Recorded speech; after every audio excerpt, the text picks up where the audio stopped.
Star plus का मशहूर TV show Anupama दर्शकों का फेवरेट शो है। इसमें आजकल एक बार फिर से जबरदस्त ट्विस्ट और टर्न्स देखी जा रही हैं। रूपाली गांगुली एक बार फिर आकर ठहर गई हैं, जहां से कभी उन्होंने अपनी करियर और लाइफ को एक नई उड़ान दी थी।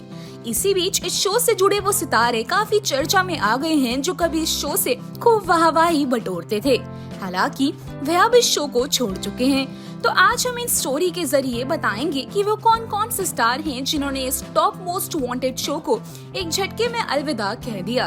तो रूपाली गांगुली पॉपुलर एक्टर हैं। उनका शो अनुपमा टीवी पर खूब देखा जाता है।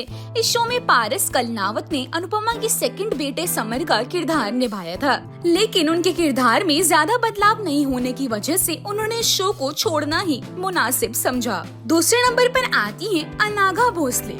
अनाघा भोसले अनुपमा में समर की गर्लफ्रेंड नंदिनी का रोल किया था। शो में वे पारस कलनावत के साथ काफी पसंद की जा रही थी। हालांकि उन्होंने भी शो को एक सेकंड में अलविदा कह इससे दूर हो गई। बता दें कि अनाघा अब ग्लैमर की दुनिया छोड़ ईश्वर की भक्ति की ओर रुक गई हैं।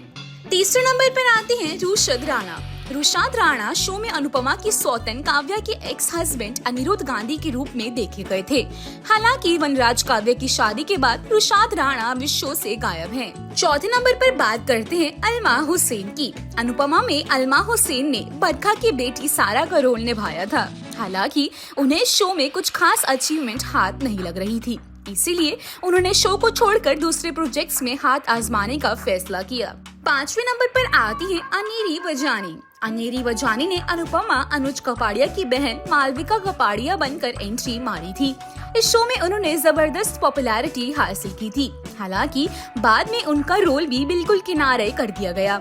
ऐसे में उन्होंने अनुपमा को बाय बाय कहकर खतरों के खिलाड़ी 12 में ज्वाइन करने का सही समझा।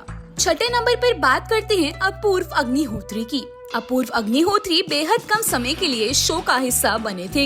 इस शो में वे अनुपमा को डॉक्टर बन एंट्री मारी थी, जिसने अनुपमा के कैंसर और वनराज को डिप्रेशन से लड़ने में मदद की। अपूर्व के साथ अनुपमा की जोड़ी काफी पसंद की गई थी, लेकिन उन्होंने बीच में शो को अलविदा कह दिया। सातवें नंबर पर बात करते हैं अनुपमा की नंदन डॉली के पति परेश भट्ट के बारे में।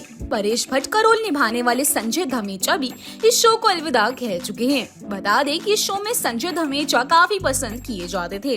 उनका सरल व्यक्तित्व देखकर कोई उनसे काफी प्रभावित था। वहीं वे हमेशा अनुपमा के भाई की तरह खड़े रहते थे। आठवें नंबर पर बात करते हैं जसवीर कौर की। जसवीर कौर अनुपमा की पकी देविका मेहता के रूप में काफी पसंद की गई थी। हालांकि अब वो इस शो का हिस्सा नहीं है। इसी के साथ बता दें कि अनुपमा एक बार फिर से अपने पुराने रूप में लौट चुकी है, क्योंकि उनसे दूर पति अनुज कपाड़िया ने उनका साथ छोड़ दिया है। ऐसे में दर्शकों का कहना है कि इस शो में अगर किसी का कैरेक्टर बार बार रिपीट हो रहा है, वह है वनराज का, क्योंकि कभी अनुपमा को दिलो जान से चाहने वाला उनका प्रेमी अनुज का व्यवहार अब वनराज की तरह हो गया है। वह भी अब वनराज की तरह अनुपमा को कोसने, उसे दर्द देने में कोई कमी नहीं छोड़ रहे हैं। ऐसे में एक सवाल लोगों के मन में है कि दुखियारी अनुपमा को मर्दों के रूप से हमेशा उसे वनराज जैसे ही पति मिल रहे हैं, जो उसकी बार बार बेइज्जती करते हैं। खैर, अगर आप इस शो के फैन हैं तो आपको बता दें कि अनुपमा के अपकमिंग एपिसोड में कुछ ऐसा होने वाला है जिसे किसी ने उम्मीद नहीं की थी। मेकर्स एक बार फिर से अनुपमा के लिए स्पेशल प्लान बना रहे हैं। तो दोस्तों, क्या आपको अनुपमा पसंद है? हमें कमेंट्स के जरिए जरूर बताइएगा। और ऐसे ही सीरियल से रिलेटेड लेटेस्ट खबरों के लिए बने रहिए हमारे चैनल के साथ और सब्सक्राइब करना ना भूलें।